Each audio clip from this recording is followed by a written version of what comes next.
مخکې ورځو کې یوه واقعه وشوه، یوې زنانه په جامو باندې لیکل شوي د قرآن رسم الخط مطابق عام ټکي لیکلی شوي.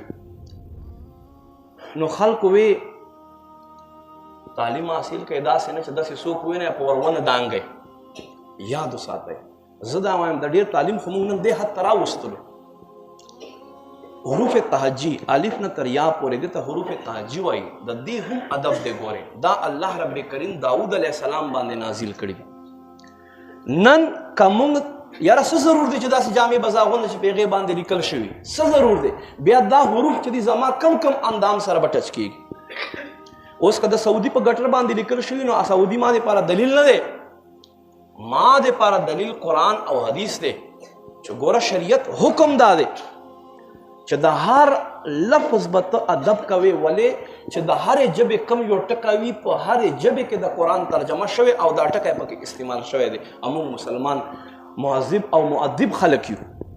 دې له وجې نه اوس که چېرته ته دا شی ونه کې، سبا به داسې خلک راوځي چې په جامو بیا قرآن آیتونه بیا به خلکو سره مونږ څه کوو چې نه مونږ اسلام خو مونږ ته همیشه د سکون درس راکړی دی. ها اسلام مونږ ته د محبت درس راکړی دی، د مینې محبت درس داسې راکړی دی چې جنگ موتیا په ټایم باندې حضرت حذیفه رضی الله تعالی عنہ فرمایي اوبه مې ځان سره راواخیسته، تر زوی مې آواز راکړی چې مرمه له تندې نه راشه العطش تږی شوی یم. وایي اوبه مې وروړې چې ورنږدې شوه خولې ته مې ور اچولې، په دې کې یو بل آواز وکړو چې مرمه اوبه به را نه کړې. وایي تر زوی حضرت حذیفه فرمایي تر زوی مې وی چې ورشه اغلی ورکړه.